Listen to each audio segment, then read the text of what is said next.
views and opinions expressed in this program are those of the participants and do not necessarily reflect the views of BronxNet or the program underwriters. And hello, everyone, and welcome to Open, the one and only show that opens the Bronx and the rest of the world right to you. I'm your host, Daren Jaime, and today we're going to update you on what's happening in and around our borough, as well as across New York City. Coming up on today's show, we'll discuss how a not-for-profit organization is providing culturally sensitive services to children, adults, and families. Also, we'll learn about how a volunteer group is working collaboratively in a cleanup campaign right here in the borough of the Bronx. Plus, we'll speak with the founder of the Emotional Institute on programs providing pathways to cultivate emotional well-being and a balanced mind and body connection. And then later on, we'll sit with the student who was selected as one of the Bank of America's student leaders. More details will come up on that on the show. And then finally, we'll learn about movement focused on educating, uplifting, and encouraging our women and young girls in the communities. And we want you to stay with us because guess what? All this and much more is heading your way because right now we're officially open.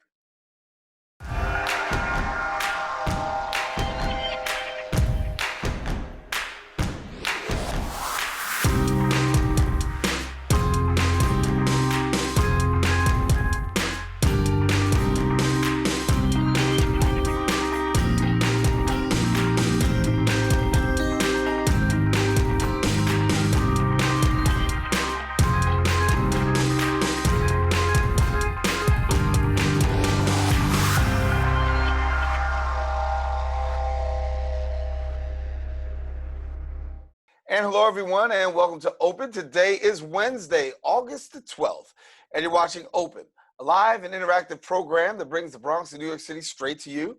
We also want to welcome our viewers on Manhattan Neighborhood Network as Open is being broadcast live simultaneously on the MNN channel. You could also stay connected to us on BronxNet.org and then also on all of our social media platforms at BronxNet TV. Well, a lot has certainly been going on through the past week. We'll take you through a few things with our Bronx updates.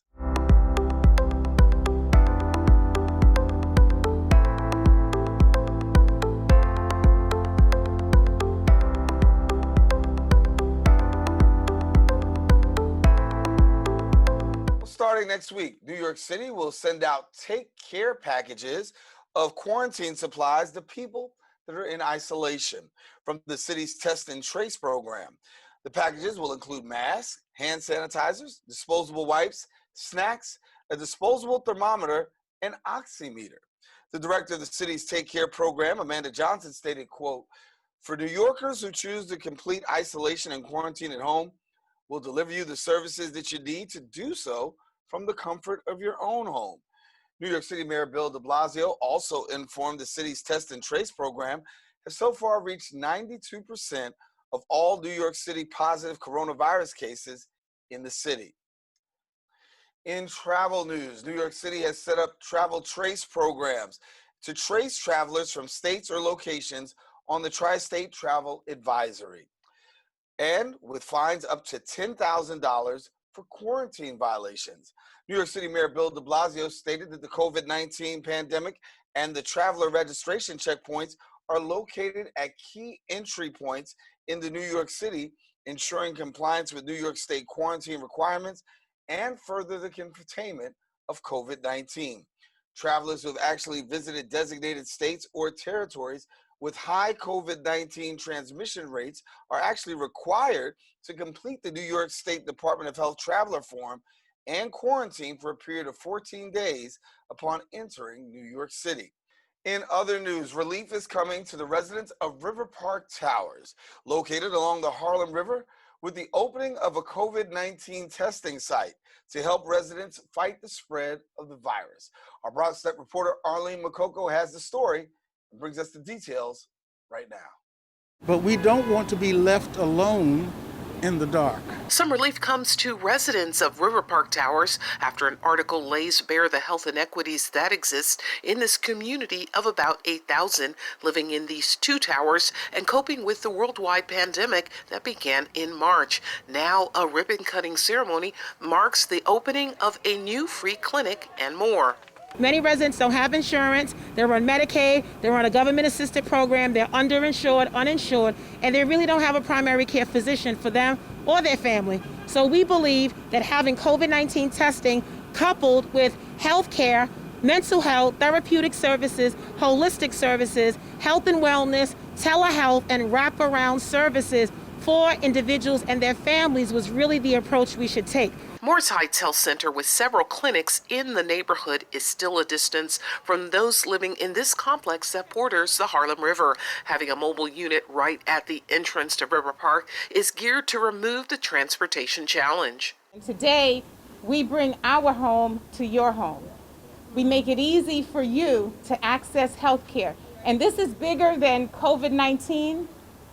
This is taking care of our community and making sure that each and every one of you take care of yourself. Here's an example of resources and assets within our community coming together to serve our community. This comes as the Centers for Disease Control released data showing Latino and African American residents in the U.S. as 3 times more likely to become infected by coronavirus as white Americans and are twice as likely to die from the virus. While discouraged by the New York Times article, longtime resident Anthony Powell, who reflected on the soon-to-open clinic with other leaders here, shared this. In this little community and around, yes, definitely needed. Money well spent. So they will open in the coming days, and they plan to leave it here through October. The goal is to make sure that everyone in this complex is getting their healthcare needs met. For BronxNet, this is Arlene Makoko.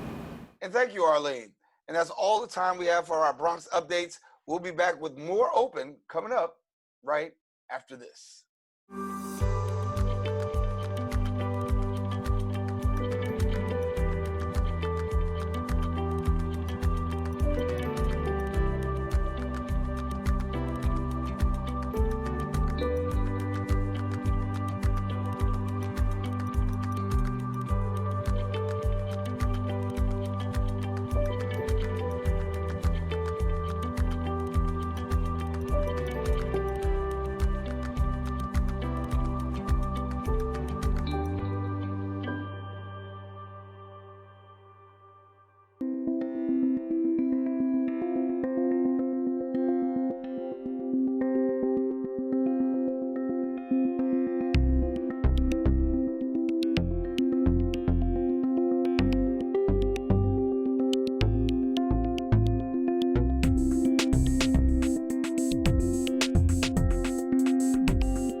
And welcome back. Puerto Rican Family Institute Incorporated is a not-for-profit organization that is actually a multi-program, family-oriented health and human services agency that actually provides culturally sensitive services to children, adults, and families of all New York City communities. And then their mission is to their mission is to enhance the functioning and also the self-sufficiency of diverse, marginalized communities and prevent family disintegration. Joining us to share a little bit about the work that they do and the services they provide, we are pleased to get further insight from the CEO of Puerto Rican Family Institute, Luis A. Rodriguez. And Luis, good to have you here on Open. Good morning. Thank you for having me. Good to have you. Yes. And I'll start off with the question that we've been asking a lot of people. First of all, with the COVID-19 pandemic, you guys have definitely provided a lot of services to families, but talk to us about how COVID-19 has actually impacted some of the work that you're doing. Most of the families that we have been serving have been affected negatively by the COVID-19. Many of them have suffered a lot of anxiety, a lot of fear, and they're quite desperate. So we try to provide a lot of support, help them to obtain the services that they need within the area that they live, as well as providing mental health services that they really need either at home or here in the clinics. Well, I know that some of the work that you do really centers on people with developmental disabilities, and this has been a population that's been extremely challenged during COVID-19. So talk to us a little bit about the work that you're doing with them in a time such as this. The individuals with developmental disabilities that we have reside in different homes in the Bronx. We have been able to provide one-to-one supervision for those who are needed, thanks to the support of our staff. They call NSP, the professional to take care of them on a regular basis. We provide a lot of recreation, a lot of education, and we work closely with the family members that they have to be an advocate for the individual. During this pandemic, we have been extremely blessed that no one has been quite ill that needed to be hospitalized, or no one has lost their life. So we also offer a lot of medical services at the home. We have a nurse and we have the services of telehealth, so the individuals can see the physicians on a regular basis if they need it. And when we talk about some of the other services that you provide, I know one of the things is really dealing with children and families, and keeping those families intact. I like to say that the work that you do is also called preventative. So as you talk about the preventative work that you do, share with us what that means to you. Preventive program is under the Administration of Children's Services here in New York. We have offices in the Bronx. Those are families who are at risk to have those children being placed in foster care. So we do provide a lot of support, including education. We provide nutrition. We provide in-home therapy and crisis intervention. The family, as well as the staff, have been trained in an evidence-based model that help them recognize risk factor to prevent that the child or the family go into an abuse or some kind of dangerous situation. The social worker work with them on a weekly basis. They meet with them either at home or also utilizing the services of telehealth. Right now, we have around 30 to 40 families that we serve in the Bronx. We used to serve families in Brooklyn, and we plan to serve families in Brooklyn again in the near future. And talk about serving families, what has been the biggest challenge amidst all that's been going on with COVID-19 for you guys? Most of the families that we serve have lost employment. So a major issue with them is economic support. We have been able to help them obtain the services that they need, either by the unemployment services, be sure that they get the subsidy that the city is supposed to give them, as well as help them get other training so they can participate in other jobs fairs, either by internet or by Zoom. But it's mostly one-to-one education, and be sure that the family have all the nutritional needs that they have and they need for the families. And when we talk about nutritional needs, obviously a big thing that's going on during this time is food insecurity. Are you finding that more and more families, given the fact that there's unemployment out there, given the fact that we're having these challenges in terms of community, a lot of people are dealing with the food insecurity issue? Major insecurity, not only in the families that we serve in the Bronx, but also in the families that we serve in Manhattan, Brooklyn, as well in Queens. Major insecurity. We have been affiliated with a number of food banks, so they've been able to help us provide some of the nutritional needs that these individuals they need to receive. Also, the Institute offer a lot of nutritional support by providing food to them as needed on a needed basis.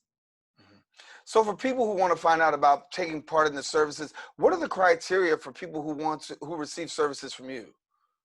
For preventive services, it's a volunteer. You just contact us directly and we will do an assessment and go directly to your home and or do the interview like now we're doing it by Zoom. For mental health services, the same thing. We do an intake via Zoom or via telephone, and the the individual will be assigned to a social worker and a psychiatrist for initial assessment. For health homes, we do provide services based on the insurance that the individual may have, and the individual does not have insurance, we'll help them obtain insurance so they can participate in care coordination of their health needs. And so for people who want more information, of course, you can get connected to Lewis and the great work that's being done there, but also to know that there's so many different families out there across the city that are really dealing and struggling with many different ways of trying to cope amidst COVID-19. Want to make sure that we get you connected, that you may be able to partner with Luis and the great work that he's doing over there. But also, as we talk about families and supportive services for children, what are we finding in the area of providing and meeting the needs of children? What are they going through that maybe many of us are not so familiar with? Yeah, many of the children are also quite anxious. They also might be afraid what will happen to them. They lose their home that they live with their parents. We also need to be very careful because when you live in an environment with all your family members, there might be many stressful situations, and there might not be the supervision that the child needs. And that could create some violence, either against the partner or against the child. So a lot of structured interviews, regular visits to the families, either at home or via Zoom, and one-to-one interaction with the child. But the child is like it's a normal human being who suffers the same symptoms that an adult will suffer. It is what we call in psychiatry egocentricity. They believe that they are responsible for whatever happened to them. So if the father or the mother lost their job and the father or the mother is anxious and depressed, they realize what's going on and they become depressed and anxious. So support intervention is given, a lot of education. And also we try to provide all the laptops or computers that they need now that we don't know what would happen during the course of the new school year. A lot of great things that you're doing. Luis Rodriguez, thank you so much for being with us here on Open, sharing much about the work that's being done at the Puerto Rican Family Institute Incorporated. Thank you so much. Thank you. All righty. And for our viewers, listen, if you want to find out more information about the Puerto Rican Family Institute Incorporated, all you have to do is visit their website. Their website is prfiorg.com. Once again, prfiorg.com. We are taking a quick break. We've got more Open. We want you to stay with us. Open returns right after this.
ASEZ, or Save the Earth from A to Z, is an actual international group of university student volunteers who carry out social service. They also raise awareness. They also work with victim relief and environmental protection.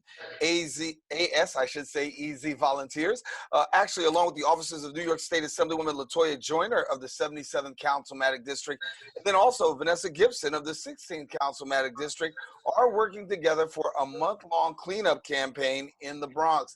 Joining us now to share a little bit more about the cleanup campaign and the great work that's going on right here in our borough are as the president at Lehman College, Yorklarie Chevalier, and then also we have got also the volunteer coordinator, Andrew Lassalle. And thank you both for joining us. Thank you for having us. Thank you. And so I know that you guys have a very vested interest in really making sure that the borough of the Bronx is clean. And you're doing some great work, as we said in the lead, with some of our council members. So talk to us about the work that you guys are doing in terms of keeping the Bronx clean. Yeah, so actually, as you mentioned, we have a 3-part cleanup that's taking place. One part we already done last Thursday on the Cliff Avenue, and we're joining with Assemblywoman LaToya Joyner and the Councilwoman Vanessa Gibson to finish the other 2 parts, which is Claremont Park. This Thursday from 10 to 12, we'll be tackling Claremont Park, and then again on Sunday, the following Sunday from 10 to 12. And so as we talk about being volunteers, and really you guys are taking the time and volunteering to do this great work, why the passion to do what you do? So as I said, we believe that we're a global family. As we know, we're all on the same planet Earth, regardless of where we come from. And the same way in your own home, you take care of it, you nurture it. And we feel we should do the same for our planet. As we know, as a youth, as the young adults, we have to take the lead in fixing everything that's wrong in this world right now through environmental cleanups. So that is why we do what we do. Yeah, and you talked a little bit about a global initiative. Share a little bit more, because it is a global initiative in terms of keeping our space clean. So yes, so like we said, we have the SAVE movement, which is social services, awareness, raising, victim relief, and environmental protection. And all of our volunteer efforts, we take all those initiatives into heart, but specifically in the Bronx, we focus a lot on the environmental aspect, since that's what the Bronx needs the most. As well, we have the Reduce Crime Together campaign, because through cleaning up the environment, naturally we can reduce crime. As we know, crime is very prevalent in our neighborhood, and we don't want it to continue in that way. And instead of being out here with police, for example, they do their part and we do our part by cleaning up the neighborhoods. So Andrew, talk to us about some of the future things that you've got going on. You talked about the work that you did last Thursday. What do you got coming up? Yeah, so coming up, we have 2 cleanups at Claremont Park. That park definitely needs a lot of love. So we're going to be tackling that park 2 days in a row. We hope to get close to 100 volunteers out there, making sure we conducting the volunteer activity in safe and also definitely in unity. So the next 2 things coming up is the Claremont Park cleanup, which we hope to make a huge impact at. Yeah. And what's it like for you, obviously, having volunteers? Talk to me about the community. When they see these volunteers out there, you guys are out on the streets, you're cleaning up, you're taking this initiative. What's the response that you get from community members when they see you out there? Well, the response has been amazing. For example, the last Thursday, as we was cleaning, residents from the buildings came out and also joined us. So we actually accomplished the goal we had, which is to be the spark that ignites the heart of the community to join in. So even after the end of the cleanup, we were speaking to a gentleman, and he said that he wanted to continue to clean up, to gather some of the residents in the area and maintain it now that it was clean. So the community response is, what we hope for, actually, that they joined in and they also look forward to maintaining after the work has already been done. Yeah, yeah. It's important. I think that when the community sees, you guys really come in and doing your job of really volunteering, coming on out, they also come and take part. They partner with you as well. So for somebody who wants to be a part, what can they do? So we welcome everyone, right? Like we're a global family, so everyone is welcome. If you do want to join in any of our activities, everything that we do, everything we have coming up is all on our social media. So whether it's Instagram, Facebook, or Twitter, everything is posted there. You can really reach out to us through direct message, and you're more than welcome to join us. Or if you see us in the street, just come on down and join us. And you guys have also received some awards for your work. What's that mean, being recognized, certainly, for your work? it's definitely encouraging. As you know, volunteering is not always the most easiest thing, and it's in a way it's free labor, but it's really encouraging when we are being recognized by the community. It gives everyone a drive to continue to do more. Of course, it's beautiful within itself just to be able to help the community, but when being recognized by high officials or assembly people, it gives us more encouragement to continue to do the work that we do as well. Yeah. And it's always important to have recognition. I tell people it puts gas in the tank. And so for you guys to do the great work. Andrew, what is the best thing of all of this for you? Being the catalyst to change. You know, if we want to change the world or change the people around us, first we have to change ourselves through these cleanups and doing these kind of selfless activities. We can be that. You know, there's such a big problem that with crime and the environment seems like it's too much to tackle by yourself. But when you work together in unity, then you feel like you can accomplish it. You feel like it's possible, and you feel like you're making a difference. So being that catalyst for change, that's definitely the most rewarding thing. Yeah, and it's important. I think, you know, you guys are making change, but not only just making change, but making impact in our community. About how long does it take you normally to do a park cleanup? So we usually dedicate 2 hours to do the park. Some parks need more loving than others. So sometimes we'll go back and do another 2 hours, but we usually hope to accomplish cleanup between 2 to 3 hours so that the volunteers don't get, you know, too worn out. So we try to do it, you know, rather quickly and rather efficiently. And so, as we said, you've got some cleanups coming right around the corner. Please, once again, tell our viewers when the next cleanup is and how they can take part. Yeah, so the next cleanup is this Thursday, 10 to 12, and it's going to be at Claremont Park. And then again, the same park we're going to hit again on Sunday, 10 to 12. And then you can see all updates and all information. You can join us by reaching out to us on our social media. Well, we want to thank you guys both for coming and sharing with us. You guys are doing great work in the community, and we want to thank you for being with us. Of course, the opportunity to partner with you is going to be presented as I continue to close out this segment and give people the information as to how to be connected with you. But once again, thanks a lot for the both of you, and also your volunteers as you guys do great work in the city parks. Thank you so much for having us. Thank you. Thank you. Thank you. All right, now, if you do want more information, we encourage you, go ahead, visit their website. The website, wmscog.com/ASEZ, and you can also follow them on Twitter at ASEZ_East Coast. Well, we are taking a quick break here on Open. We do have more shows. Stay with us. We're coming right back right after this.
When taking public transportation, don't touch your phone. Carry hand sanitizer and use it immediately upon leaving the bus or train. Avoid touching your face. If someone is coughing or sneezing, move away. Wash your hands with soap and water as soon as possible. Limit contact with poles.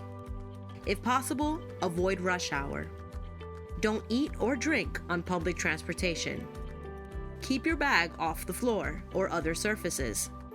Avoid directly touching turnstiles. Stay up to date with the latest from your local health department and CDC.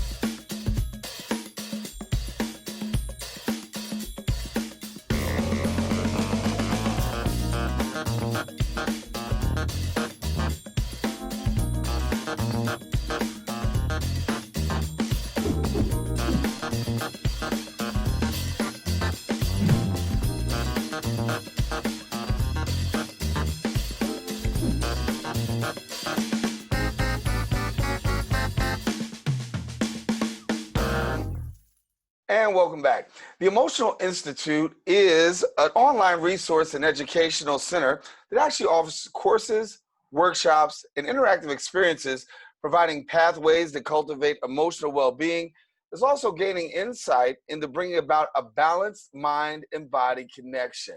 The Emotional Institute recently announced its 400 Years program, which is a 4-month online program to unlearn racism as well as through the unlearn racism through the body, as well as storytelling, and then also deep listening.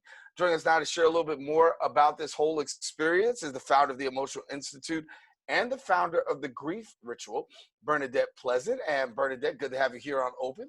Thank you. It's a great day to be here with you, Daren. Thank you. Thank you. Thank you. And so we talk about 400 years. Where does the concept 400 years come from? 400 years, 401 years, but you know, I named it 400. The concept came from me having one too many conversations with people who were freaked out. They just didn't know what to do. Their eyes were just brand new to being open. These conversations were with well-intended white people who were looking for something to do, something to learn, because they were shocked that they didn't know something. And I think their hearts were in the right place, but they were just like, okay, what can I do? And I thought, well, first of all, what you can't do is leave your body out of this because you're in shock. So I need you of good use. So what we're going to do is we're going to take a different approach to this unlearning racism. I see a lot of racism course, anti-racism course going on, and I think they're brilliant. They're brilliant work, but it's feeding the mind and leaving this shocked body that doesn't know what to do out of it. And so I had lived long enough to see a rubber band effect. You know, my eyes are open and I close my eyes because it's too uncomfortable. So I don't know what to do. And I just thought, for my grandson's skin, I need to do something, create something that takes care of that body so that they can be in there for the long haul. And that's how this was born. And so you created the Emotional Institute. And so for people who don't know exactly what the Emotional Institute is, walk us through a little bit about that. Okay, so the Emotional Institute is my brand. That is the parent, if you will. I look at the Emotional Institute as a college. So while there are various studies at the college, areas of study, we do work on grief, we do work on anti-racism, integrating the body and the body's wisdom in this. All of that is under the umbrella of the Emotional Institute. So that is the parent, if you will, or the house. In this emotional house, we're all about emotional well-being and learning areas where we can show up and learn about how the body moves in full-on emotion. It was created as my need to be emotionally expressed, and just the narrow margin of acceptable expression range.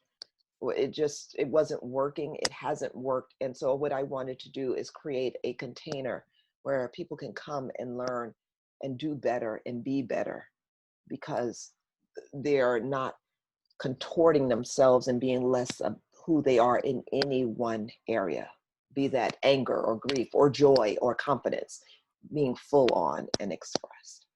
Right. And so you got a thing called the FEM program. And so what's the FEM program? FEM is a 90-minute experience that is set to live drums.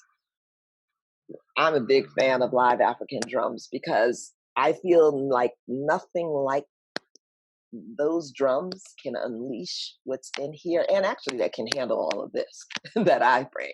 So what I desire is for more people to feel more expressed. So if we are feeling an emotion, we get to express the full range of that, and to do it under the guise of movement and dance, so that our bodies are engaged, which is always engaged when there's emotions, and and how to have the full expression of whatever that emotion is, because the drums play to that. So if you can imagine going on what's called the emotional tour, which is housed in that 90-minute experience, we actually we exercise the muscle of emotion by playing in the arena. We go from joy to grief to anger to lust, confidence, and flirt. We play in these arenas, areas where there's been a lot of shame built around these emotions, but we're moving them and giving sound to them during a FEM experience. And I call it FEM because it's an opportunity to rebirth what's possible emotionally. And the birthing happens through the FEM. Yeah. And so when we talk about grief, right? Grief is something that we're seeing a lot of in COVID-19, the social unrest. We could look at, George Floyd, Breonna Taylor, and see there's a lot of grief that's associated right now. And you do some work in the area of grief as well. Yes, I do. Grief rituals are something that I have appreciated and worked with for many years. If we leave the grieving body out, which is very uncomfortable emotion to, well, no one wants to have it, first of all. And modeled, I have not seen ways that in a healthy way, I can have my grief, express my grief without putting on, I'm fine, or medicating it, or just hiding it away, but to just be with it, particularly around those, and there are far too many to name, sadly, but George Floyd, Breonna Taylor, these things are not going away, because I don't believe we get over things. I believe we get through them, and we are going through that. We can't get those images and those stories out of our mind, nor should we, because in order to get to a better place, we have to feel what that's like. What did that do to me? What did that do to you and others who experience that? And then how can we deal with how that felt in our bodies first, and then go about the work of change? So grief rituals are really just about making space, gentle space, where grieving can happen. I am influenced greatly by the work of Sobonfu Somé. Sobonfu from West Africa came with this notion that here in the States, there was no way to deal with grief. Back in Burkina Faso, where she was from, there was a grief ritual going on all the time. And she wanted that work to be continued. And I look forward to a time post-COVID when we were able to gather together the way that ritual is meant to be done. But I have adapted a ritual that makes it possible over Zoom, where we literally create a container. A woman named Sarah Nix and I create these containers where people literally get to come and just be in their grief. No fixing, just allowing. That's awesome. Well, we got to leave it there, but I want to give an opportunity for people who want to connect with you. Please tell them how they can connect with you really briefly. Okay. The Emotional Institute is our website. So theemotionalinstitute.com is the best way. Following on social media, The Emotional Institute, or Live Femme, that's LIVEFEMME. And I am Bernadette Pleasant. They can find me anywhere on all those devices. Well, Bernadette, thank you so much for sharing much about grief and the Emotional Institute. A lot learned today. Thank you. And we look forward to connecting with you in the future. Bernadette, thanks. Thank you. All righty. And we want you to stay with us. Guess what? We've got more open coming up. We'll be right back right after this.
thank you for staying with us. Bank of America announced 5 New York City high school seniors have actually been selected as student leaders. They started an internship as paid summer interns with the experience of leadership, civic engagement, as well as workforce skills building. Our next guest is a Bronx resident. And not only is she a Bronx resident, she recently graduated from the Promise Academy. Here to share a little bit more is Nazira Cisse, who is a Bank of America student leader. Nazira, good to have you. No problem. Thank you for having this. Thank you. So you are a city leader, and you've been one of those that have been selected. And so, first of all, talk to us about how this all came about. Well, I just found this internship by looking for scholarships to apply for because I'm going to college next year. I read the description and it really spoke to me because I want to help youth recognize their power. And I think it really fit me because I am for bettering my community. I'm an organizer at the Teen Activist Project, and I protest, lobby, and speak to people about social issues like the school to prison pipeline. So this program just really fit me. And I think that I'm the type of person to inspire change, and to be selected out of like 300 people in New York City really showed me that like people are recognizing this and they want to inspire this change and they want to help me do it. Yeah. What does it mean to be selected during such a time as this? I mean, you've got community activism going on, you've got social unrest, you've got a lot of things coming to the forefront where protests and voices are actually being heard. And so it's a time for leaders to actually be stepping up. So for you to be recognized as a leader during a time like this, what does that mean for you? Most definitely. I feel like this is very like, oh my gosh, I don't know the word for it, but I feel like Black women such as me have already been on the front lines, like since before this civil rights movement, as people are calling, just spurred up. I feel like when people like me and many of my friends and many activists that I know are already on these streets, we're protesting, we're lobbying, as I said before, like we're always speaking about these things. So to be recognized for that is very inspirational. And honestly helps me move on and keep going because I see that I am making a change and people are recognizing that. Yeah. I mean, you're very clearly recognized as one of Bank of America's student leaders. When did you decide for yourself that leadership was the role that you wanted to take? Wow, this is a question I've been asked before. And I've said many times that like, I feel like to be put in these roles, certain things through your life, like me being a Black woman, I used to wear a hijab, just different things. At first, I was extremely introverted. Like I learned that I have to be this. I have to speak up for people like me because who else is gonna do it? People who are not in my situation are not gonna speak up for people like me. So I have to speak up for my community and people who need that. Yeah, and it's important that you're speaking up and you're speaking out and you're being recognized for speaking up and, you know, and speaking out. But college is coming around the corner. Talk to us about taking what you've actually learned and how you're going to apply that going forward. Yeah, of course. So within Bank of America, there has been a lot of webcasts and just like within the YMCA, there's a lot of teamwork. So I feel like within the Bank of America webcast, there's several things such as environmental justice workshops, food insecurity webcasts, and just different things about social issues. And we've been having Zoom meetings with interns from around the country, like thousands of kids, and just listening to everybody's perspective. And these are all kids who have been on the front lines and have been trying to make changes within their community. So this has been giving me a lot of connections for people I know who are like me and want to inspire change. And also it's been giving me a lot of insight to things like the economy and healthcare and what people think about that. I also, within my internship, like actually working, I have been learning a lot about group work and learning a lot about myself. And so you're learning a lot about yourself. How do you see things going forward with all the experience that you've had, particularly this Bank of America experience? How do you see this playing out for you moving forward?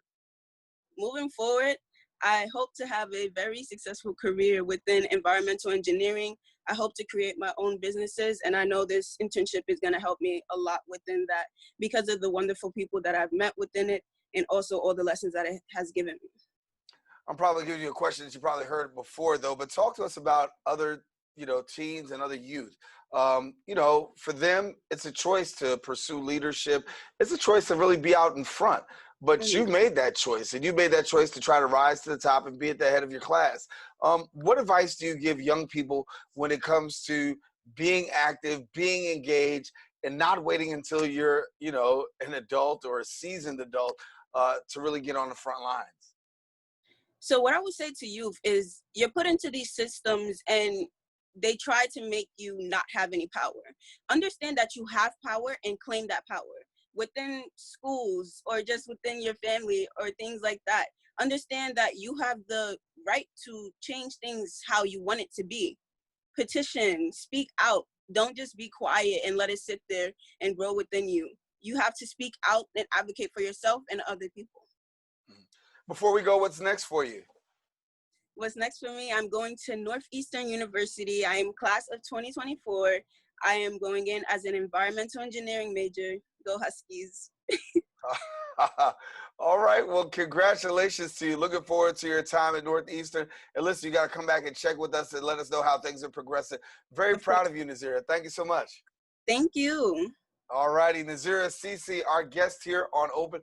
Why don't you stay with us? We do have more show coming up. We'll be right back right after this. It looks bleak. It feels bleak. But the city isn't shut down because our public services keep working. In spite of, and in the face of, the dangers, we can count on them. And to keep them working and funded, now and in the future, we need to be counted.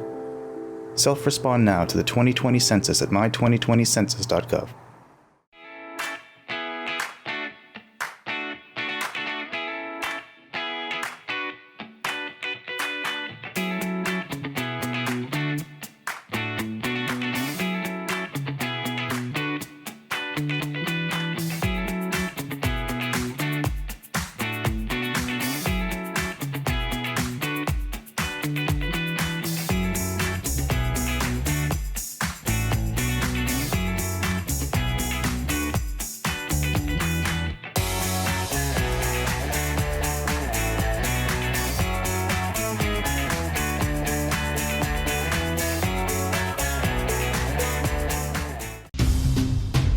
We know that people are dealing with the health crisis, but there's also a lot of food insecurity. We're giving out healthy food options, and that's what's key here. If you're a senior, you have a disability, they'll actually deliver meals to you. The residents are anxious, they're worried, they're scared, they want to be tested. When things were happening in our community and we couldn't get the help. There's almost a presumption of criminality that attaches to your skin color. The site will prioritize those who are at highest risk in the population. If you feel symptoms and you'd like to visit one of these COVID-19 testing sites here in the Bronx, you may call the State Health Department's hotline. Important to note about this site is no reservations are needed. This is a walk-in clinic. A lot of us are out of work and looking for something to do. We have the machinery and the skills to make large scales of these masks and gowns. Take care of your people. It's going to go way further than we actually can understand. Right now, employees like myself are just adjusting to the new reality.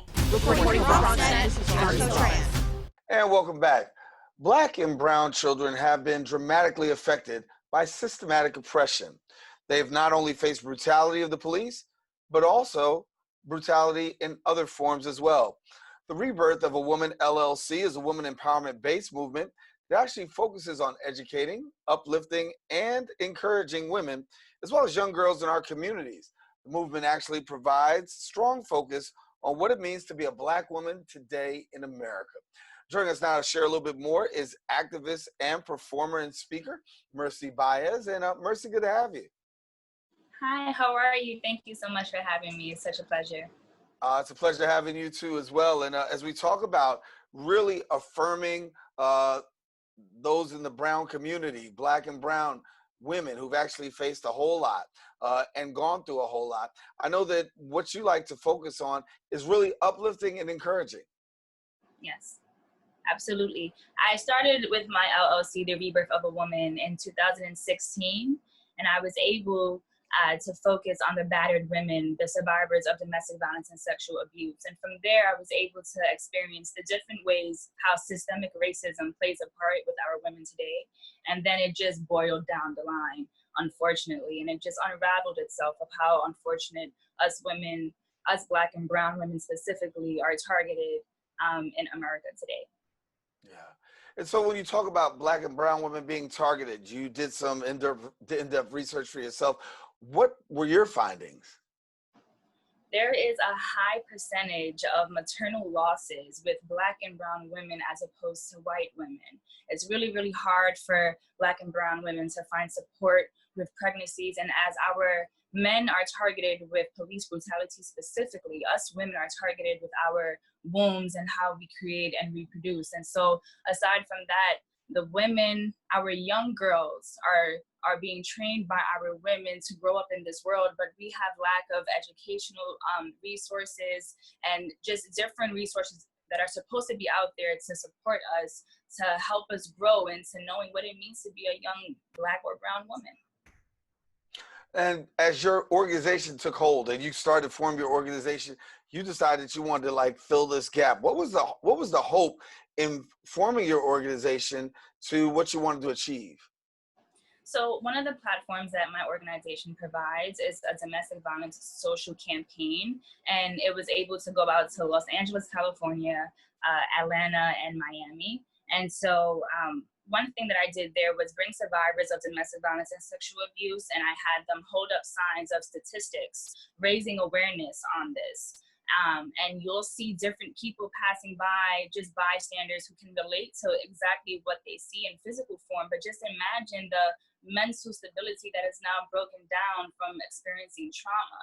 And so I was able to reach over thousands and thousands of men and women who have experienced domestic violence and sexual abuse. And what comes out to light definitely helps with healing, your own self-healing of what you create for yourself, for you to go through your journey, because it is a tough journey to heal from such a traumatic experience like that. And when we talk about healing from a traumatic experience, you know, I think a lot of people don't really understand how much trauma is actually involved in these experiences. What can you give us about the traumatic experience itself? What have you uncovered? I myself am a survivor of domestic violence and sexual abuse. And what I find with my experience, it's traumatizing. You know, it can really keep you stagnant in your process of trying to grow and be successful and whatever success means to you. It's a mental, again, this mental stability that is no longer there for you. And what programs do we have and what resources do we have to kind of help target what that means to go through this healing process? And I don't think therapy is enough. I think that we need more than just therapy, more than just speaking on it. And so these physical campaigns that I want to bring forward and continue bringing forward to raise awareness, this will help allow people anonymously to step forward and just share their stories with everyone. And that will be hopefully their first step to realizing, you know, so many people experience this. I'm not alone. And I want you to talk to us, because you also have a Black and Brown Woman March, and that's an event that's actually taking place. Talk to us about that. So we have a Black and Brown Women's March that's happening August 22nd. That is a Saturday out here in the Bronx, and it will lead and end in Harlem at the amphitheater on 120th and 5th Avenue. And so we are focusing on our women and our young girls and what it means to be a woman today, and all that we had went through, and the oppression of a Black and brown woman that is leaking through us, literally, that is just oppressing us for so long, for 400 plus years. And so we are finally here to educate our people, to teach them about financial literacy, to enforce different programs to be in the educational system so that we can skip a few years and finally see certain things like Black Wall Street come back and stay and not ever be burned down. Yeah. I mean, that's a story all by itself. But Mercy, when you talk about your efforts to really educate, empower, and uplift women, what is it like when women are engaged in this conversation and having these conversations, and our children? Because sometimes these are conversations that get hidden, but you have the opportunity to actually bring it out. What does it mean to be able to share it, and what are you hearing on the other side when you have these conversations of sharing? So it's actually really difficult to have such strong conversations with our youth today. But we're trying to figure out what footsteps can these children take at 5, 6, 7 years old to be able to contribute to this change of our revolution for today. And so while we have these conversations, we are bringing to light different forms of trauma in different ways. And so we are still protecting their innocence. That's really, really important, and I'm very adamant about that. But at the same time, we're exposing this is the world, unfortunately, and we have to prepare you. So how can we prepare you? We are chanting chants like we are the chosen generation. We're going to change the world. It's all about framing their mindset into being really, really strong and positive and understanding who they are so that there is no doubts and there is no fear and there is nothing that can stop them when it is now their time to speak and to make footsteps and to be sitting in office and whatever else it is that they can then become. For people who want to take part in the march, people who want to be connected, volunteer, whatever, give us some tools on how to get connected. Yes, so you can contact me. The best way is through my Instagram profile, which is Lorda Mercy at LORDDA_Mercy, MERCY, or my Facebook, Mercy with 2 Y's, MERCYY, last name Baez, BAEZ. Well, Mercy, we want to thank you so much for being with us here on Open, and certainly good luck with the march and keep doing the great work of uplifting our women as well as our children. Thank you so much for having me. It's such an honor. All righty. Mercy Baez, our guest here on Open. And listen, that about wraps it up for today's episode of Open. I am Daren Jaime saying thank you for watching. We want to thank all of our guests for joining us, but most of all, you, the viewer, for tuning in. Now, if you missed any part of the show, you can catch the recablecast on BxRx channel 67, Verizon Fios channel 2133, or anytime on the web at bronxnet.org. For all of us here on the set of Open, I am Daren Jaime. We're coming to you virtually. This is what we're doing. We're still bringing you show. We're still bringing you information. Take care, everybody. We'll catch you soon. If you want a brand new episode of Open, my girl Rena Valentine will be back on Friday morning, bringing you a brand new, fresh episode of Open. Talk to you later. Take care, and God bless.